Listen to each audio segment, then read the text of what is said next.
Bonjour à tous, je suis ravi de vous retrouver pour notre dernier point cyber de l'année. Nous sommes contents de vous retrouver toutes les 2 semaines pour ces vidéos d'actualité et nous allons aborder aujourd'hui un sujet des plus importants en ce moment, les arnaques de fin d'année. C'est parti.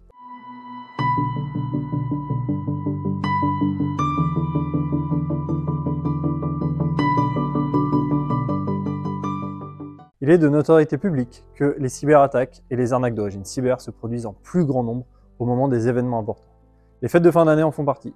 En l'occurrence, nous constatons que la fin de l'année est une période des plus actives, avec plus de la moitié des incidents de l'année se déroulant sur cette période. Avec les fêtes, les ventes explosent et donc les arnaques. Les secteurs les plus ciblés sont notamment les secteurs financiers. Ce secteur est la cible idéale pour les attaquants utilisant les faux ordres de virement internationaux, avec la falsification et la modification des données, notamment l'IBAN ou autres coordonnées bancaires. Les professions du droit vont être également particulièrement ciblées, avec des tentatives d'escroquerie aux fusions-acquisitions. L'année dernière, plusieurs tickets que nous avons eu à traiter avaient révélé une campagne d'arnaque de ce type. Je vous en dis plus un peu plus loin dans la vidéo. Au niveau des plus petites structures, nous allons retrouver toutes les entreprises du secteur tertiaire, du bâtiment et les industries, avec le piratage de boîtes mail et les détournements de fonds d'opportunités. La fin d'année étant le moment de clôture des comptes, beaucoup d'échanges par mail sont réalisés entre clients et fournisseurs, notamment les relances de factures, etc. Avec les congés de fin d'année, nous retrouvons surtout une opportunité de détourner des fonds au dernier moment, juste avant que l'entreprise ne ferme et qu'il n'y ait plus personne pour constater l'arnaque, et donc réagir à temps. Nous nous retrouvons également dans une période dans laquelle, avec toutes les offres promotionnelles, il devient très difficile de faire la distinction entre de vraies offres commerciales dues au fait et les arnaques.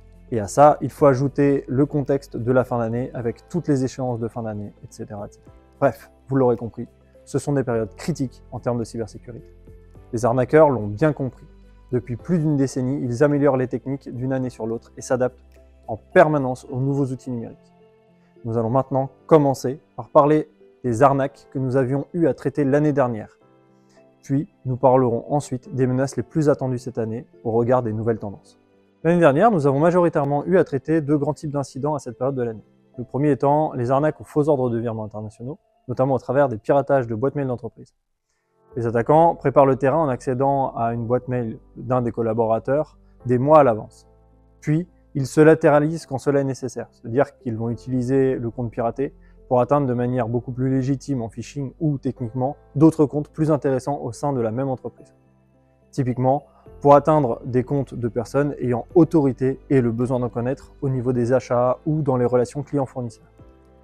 L'année dernière, nous avons notamment eu à traiter un cas où la boîte mail d'un des clients avait été piratée. Les attaquants se faisaient passer pour le fournisseur en ayant usurpé le domaine de messagerie de l'entreprise du fournisseur par typo-squatting, donc en remplaçant des caractères, et ils n'avaient remplacé d'ailleurs qu'un seul caractère, ce qui était peu visible.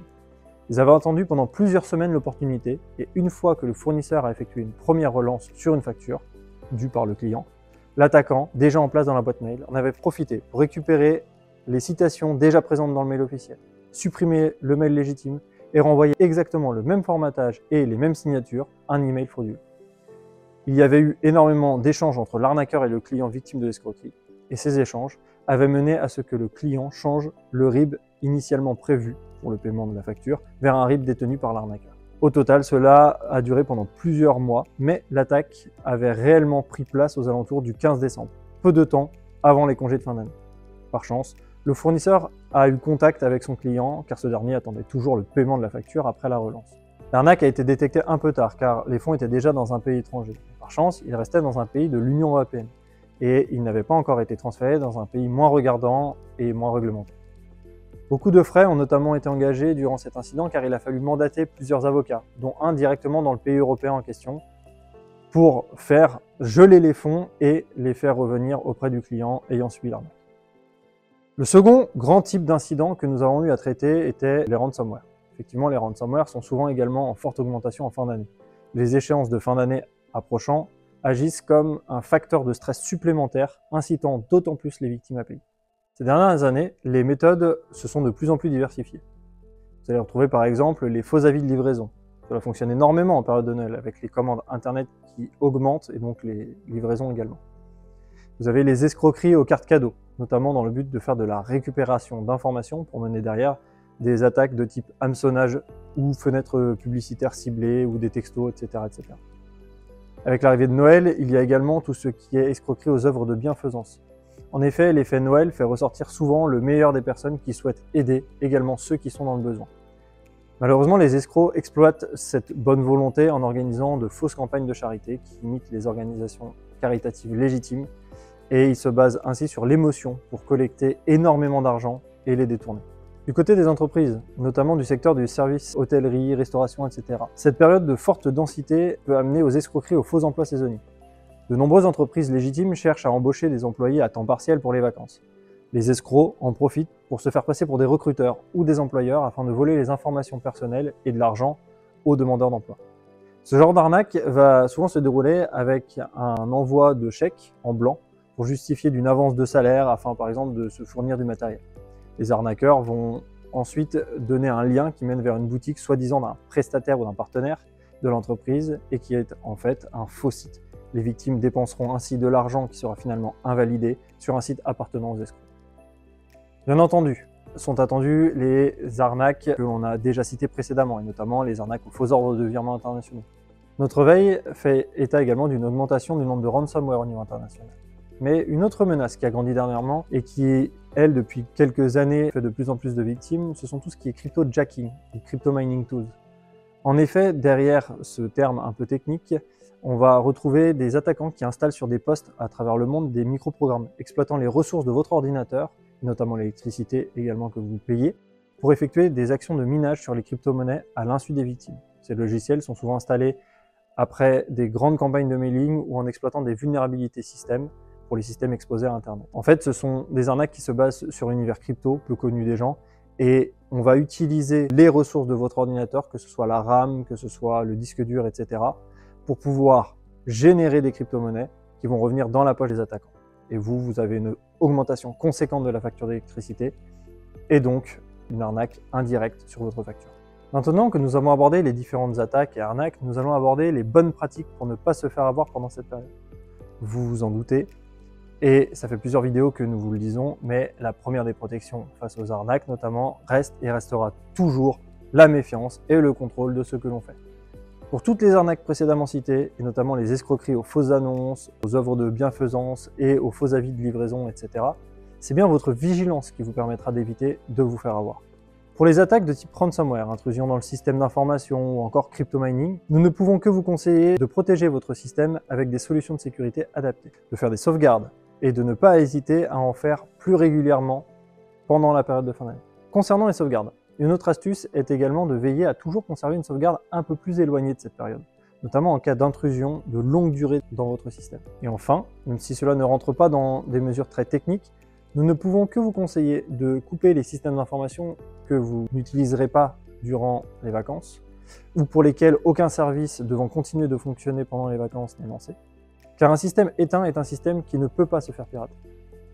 Une autre bonne pratique consiste à effectuer les mises à jour de sécurité avant de partir en vacances, mais également immédiatement au retour de vacances, afin d'être à jour de tous les derniers correctifs de sécurité qui seront sortis pendant les congés. Nous ne pouvons également que vous conseiller de faire attention aux mots de passe que vous utilisez.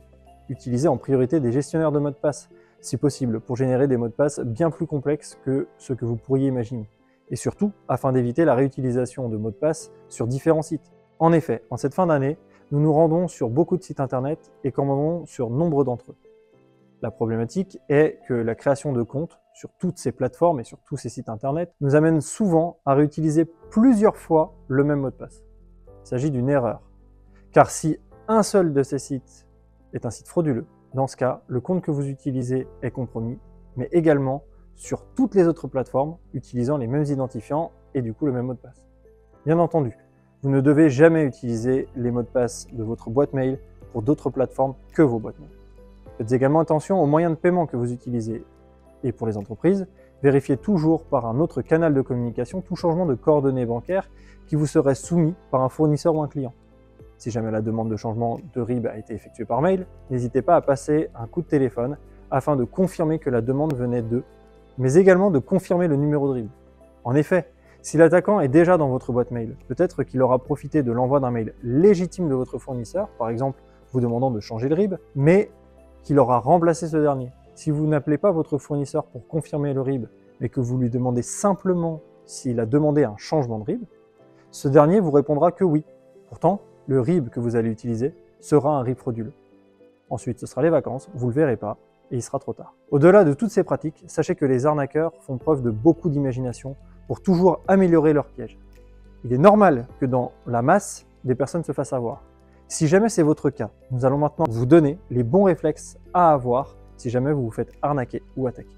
Si vous êtes un particulier, en cas d'arnaque sur Internet, à la carte bleue ou au virement ou autre moyen de paiement de votre banque, cela ne marche pas évidemment pour les plateformes de paiement telles que PayPal ou autres qui ont leurs propres assurances, mais sachez que le code monétaire et financier est très clair. Dans le cadre d'une arnaque, ce sont les établissements bancaires qui ont le devoir de rétablir vos comptes dans l'état dans lequel ils se seraient trouvés s'il n'y avait jamais eu d'arnaque, sauf dans des conditions particulières bien entendu. Vous retrouverez l'ensemble de ces informations dans l'article L133 du Code monétaire et financier. Pour les entreprises, les articles du Code monétaire et financier cités précédemment ne s'appliquent pas. C'est à vous, en tant qu'entreprise, de prendre vos dispositions pour sécuriser vos données et former votre personnel. En cas d'attaque, nous ne pouvons que vous conseiller de faire appel à nos services, à savoir que nous serons fermés durant la période de vacances, mais que la réponse à incident sera maintenue 24 heures sur 24 et 7 jours sur 7 grâce à la permanence du Centre de réponse à incident national de l'ANSSI. Vous pourrez ainsi contacter notre numéro, le 0805 036 083, et sélectionner le 1. Vous serez automatiquement redirigé vers le CERT-FR qui pourra traiter l'urgence de votre demande. En cas d'arnaque, et si vous effectuez des virements ou des paiements non désirés, nous vous conseillons de réagir très rapidement, 72 heures maximum, et d'en informer le plus rapidement possible votre banque. Il se pourrait que cette dernière vous demande, en revanche, de vous appuyer sur une plainte. Il faudra alors soit vous rendre dans un commissariat de police ou de gendarmerie selon votre secteur, ou encore passer par le chat avec les forces de l'ordre 17 Cyber qui est sorti au milieu du mois. Afin d'anticiper tout problème et de vous prémunir du risque, nous ne pouvons également que vous conseiller de souscrire à une assurance cyber. Et là encore, faites attention aux clauses, aux incidents pris en compte, etc. Nous pourrons vous accompagner de nouveau dès la rentrée dans l'élévation de votre maturité cyber. N'hésitez pas à vous rendre sur notre site internet pour découvrir tous les services que nous pouvons vous rendre. Et si vous êtes intéressé, adhérez à l'association et venez profiter d'un accompagnement, de conseils et de notre réseau de prestataires. C'est tout pour aujourd'hui. C'était notre dernier bulletin de l'année et je vous souhaite de passer de bonnes fêtes de fin d'année. Je vous retrouve l'année prochaine pour une nouvelle vidéo. Comme toujours, si vous aimez notre contenu, soutenez-nous en vous abonnant à la chaîne ou en laissant un pouce bleu à cette vidéo si vous l'avez aimée. Et pour être informé des prochaines vidéos, activez la cloche de notification. Et le plus important, restez vigilants.